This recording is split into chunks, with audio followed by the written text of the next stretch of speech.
नमस्कार, स्वागत है आप सभी का। देख रहे हैं आप इंडिया पब्लिक खबर। मैं हूं आपके साथ गौरी। नवमी तिथि मधुमास पुनीता, शुक्ल पक्ष अभिजीत नवप्रीता, मध्य दिवस अतिशीत न घामा, पवन काल लोक विश्रामा। पूरा देश आज राममय हो चुका है। भगवान राम के नाम से आज पूरा देश गुंजायमान है। रामनवमी को लेकर जहां देश भर में अलग अलग प्रदेशों में गजब का उत्साह और धूम देखने को मिल रही है, तो वहीं मर्यादा पुरुषोत्तम श्री राम की पावन अवतरण स्थली अयोध्या आज दुल्हन सी सजी है। असंख्य फूलों और दीपों से रामनगरी को सजाया गया है।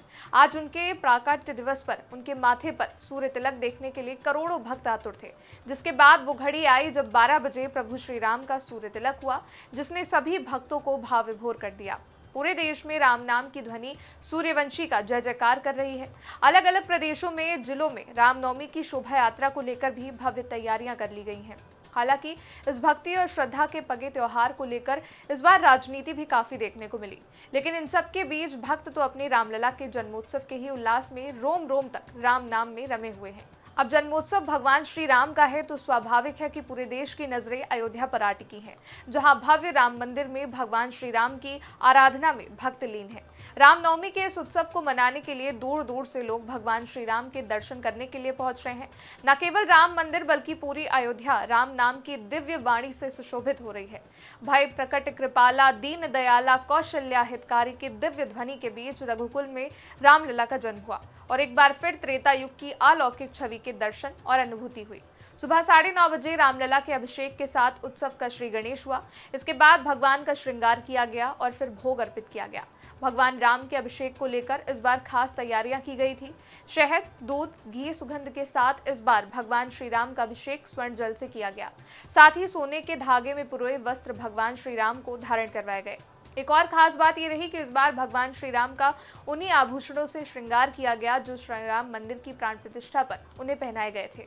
श्रृंगार के बाद वो घड़ी आई जिसका सभी राम भक्त बेसब्री से इंतजार कर रहे थे। 12 बजे जब सूर्य देवता भी भगवान श्री राम को उनके प्राकट्य दिवस पर नमन करने पहुंचे। चैत्र शुक्ल नवमी का शुभ मुहूर्त आया। पूजन, आरती और भव्य सूर्य तिलक सूर्यवंशी भगवान श्री राम का किया गया। बता दें, रामनवमी को लेकर जन्मभूमि परिसर में 10 विद्वान पंडितों द्वारा 1 लाख श्री राम मंत्रों का जाप किया जा रहा है। तो प्रतिदिन 3 घंटे तक हो रहे हवन से पूरे क्षेत्र में आध्यात्मिक ऊर्जा भरी है। रामचरित्र मानस और वाल्मीकि रामायण का पारायण, अंगद टीले पर कथा और भक्ति गीतों ने वातावरण को भक्ति रस से सराबोर कर दिया है। और कुछ इस तरह रामनवमी को मनाने के लिए अयोध्या में भव्य तैयारियां की गई हैं। यही नहीं, अनुमान लगाया जा रहा है कि अयोध्या में 25 से 30 लाख श्रद्धालु पहुंच सकते हैं। और जब इतनी बड़ी संख्या में भक्त पहुंच रहे हैं, तो उनकी संख्या को देखते हुए प्रशासन ने भी तैयारियां कड़ी की हैं। मंदिर के गेट नंबर 3 को निकासी द्वार बनाया गया है, जिससे भीड़ को नियंत्रित किया जा सके। यही नहीं, एलईडी वैन और स्क्रीनों से हर कोने में जन्मोत्सव का प्रसारण किया गया, जिससे कोई भी श्रद्धालु इस ऐतिहासिक क्षण से वंचित न रहे। देखा जाए, रामनवमी की रामनगरी में आयोजित भव्यता न केवल आध्यात्म के चरम का अद्भुत अनुभव है, बल्कि आस्था, विज्ञान और व्यवस्था का एक सुंदर संगम। प्रभु श्री राम के जन्मोत्सव का यह उत्सव युगों युगों तक याद किया जाएगा। एक ऐसा क्षण जब सूर्य ने स्वयं धरती पर अवतरित प्रभु के ललाट पर तिलक किया। यही नहीं, भक्तों का स्वागत भी जब पुष्प वर्षा करके किया जा रहा है। और वाकई एक ऐसा वातावरण अयोध्या में बनाया गया है जिससे ये लग रहा है कि मानो एक बार फिर से त्रेता युग आ गया हो। छोटी छोटी गलियों से लेकर सड़कों पर, मंदिरों में, हर जगह केवल एक ही नाम की ध्वनि रमा रही है, वो है राम नाम की। गौर करने वाली बात यह है कि कई सदियों के लंबे संघर्ष और असंख्य राम भक्तों के त्याग बलिदान के बाद अयोध्या में राम मंदिर में भगवान श्री राम की स्थापना के बाद ये दूसरी रामनवमी है जब भगवान तिरपाल में नहीं बल्कि अपने भव्य भवन में है, जिस वजह से सरकार द्वारा भी तरह तरह की तैयारियां की गई हैं। इस बार अयोध्या में राम भक्तों की सुरक्षा की न सिर्फ ड्रोन से निगरानी हो रही है, बल्कि ड्रोन के माध्यम से पवित्र सरयू का जल का छिड़काव राम भक्तों पर किया जा रहा है। और यही नहीं, जिस ड्रोन से राम भक्तों पर सरयू जल की बारिश की जा रही है, उस पर जय श्री राम का नाम लिखा है, ताकि श्रद्धालुओं पर आराध्य प्रभु का आशीर्वाद बरसता रहे। भगवा रंग के इस ड्रोन की खासियत के बारे में बताएं तो ये ड्रोन एक बार में 20 लीटर पानी लेकर उड़ता है और 1 घंटे तक राम भक्तों पर छिड़काव करता है। देखा जाए तो ये पहली बार है कि अयोध्या में ड्रोन के माध्यम से राम भक्तों पर पवित्र मां सरयू का जल का छिड़काव किया जा रहा है। साथ ही राम भक्तों के पांव गर्मी में ना जले, इसको लेकर भी तैयारियां की गई हैं।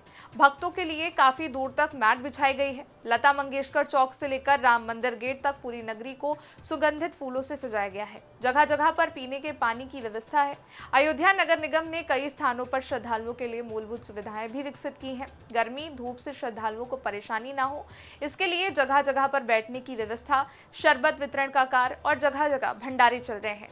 सुरक्षा को लेकर न केवल मंदिर परिसर बल्कि अयोध्या रेलवे स्टेशन से लेकर प्रशासन अपनी पैनी नजर बनाए हैं। रामनवमी मेला क्षेत्र को जोन और सेक्टर में विभाजित करते हुए मजिस्ट्रेट और पुलिस अफसरों की तैनाती हुई है। यही नहीं, भीड़ को देखते हुए भी स्टेशन के पास 3 होल्डिंग एरिया बनाए गए हैं। यहाँ भीड़ ज्यादा होने पर यात्रियों को अस्थायी रूप से रोका जाएगा और फिर क्रमबद्ध तरीके से स्टेशन में प्रवेश दिया जाएगा। अयोध्या धाम के मेला क्षेत्र में स्वास्थ्य विभाग की ओर से भी 14 स्थानों पर अस्थायी प्राथमिक स्वास्थ्य केंद्र बनाए गए हैं। वहां पर पर्याप्त संख्या में चिकित्सकों की तैनाती भी की गई है। केवल यही नहीं, इस तरह 7 स्थानों पर 108 एम्बुलेंस की भी व्यवस्था सुनिश्चित है, जिससे कि आकस्मिक स्थिति में इनका तत्काल उपयोग हो सके। वहीं सफाई व्यवस्था को लेकर के मेला क्षेत्र में नगर निगम की ओर से सफाई कर्मियों को टीम की तैनाती करी गई है। साथ ही सुबह, दोपहर और शाम को नियमित सफाई के लिए निर्देश दिया गया है। बात कर ले अगर आज होने वाले दीपोत्सव की, तो इस बार भी रामनवमी को ऐतिहासिक बनाने के लिए तैयारियां पूरी हैं। इस बार का दीपोत्सव भी काफी ज्यादा भव्य रहेगा। जानकारी के मुताबिक 2 लाख से भी ज्यादा दीपों से रामनगरी रोशन होगी। ये दीप रामकथा पार्क के सामने पक्के घाट, साथ ही राम की पैड़ी पर जलाए जाएंगे, जिससे पूरा क्षेत्र रोशनी से जगमगा उठे। इसके साथ ही रामकथा पार्क में कई सांस्कृतिक कार्यक्रमों का आयोजन किया गया है। यहाँ देश के कई नामी प्रसिद्ध कलाकार अपनी प्रस्तुतियां देने के लिए पहुंच रहे हैं। फिलहाल रामनगरी राममय बनी है, जिसकी छवि न केवल अयोध्या बल्कि प्रदेश के अलग अलग कोनों में देखने को मिल रही है।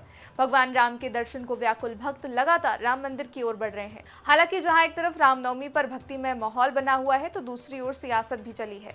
रामनवमी की शोभा यात्रा को लेकर अलग अलग जगहों पर यह बहस देखी गई, लेकिन इन सबके बीच लोग रामनवमी का त्योहार बड़े ही श्रद्धा और आस्था के साथ मना रहे हैं। यही नहीं, सपा नेता अवधेश प्रसाद भी राम मंदिर पहुंचे। अयोध्या से सांसद बने सपा नेता अवधेश प्रसाद चुनाव जीतने के बाद पहली बार राम मंदिर पहुंचे और रामनवमी पर उन्होंने रामलला के दरबार में माथा टेका। इस दौरान उन्होंने खुद को रामलला का बड़ा भक्त बताया। लेकिन याद हो, इससे पहले राम मंदिर और भगवान श्री राम को दिए गए बयानों पर वो काफी चर्चा में रहे थे। बहरहाल रामनवमी को लेकर न केवल अयोध्या बल्कि पूरे प्रदेश में उल्लास है और शोभा यात्रा को लेकर भी तैयारियां पूरी हैं। चाहे वो सुरक्षा हो, चाहे भक्तों की सुविधा, सभी को ध्यान में रखा गया है। इसी के साथ इस विशेष प्रस्तुति में बस इतना ही। आप सभी दर्शकों को इंडिया पब्लिक खबर परिवार की ओर से रामनवमी की हार्दिक शुभकामनाएं। देश दुनिया की लेटेस्ट खबरों के लिए आप बने रहिए इंडिया पब्लिक खबर के साथ।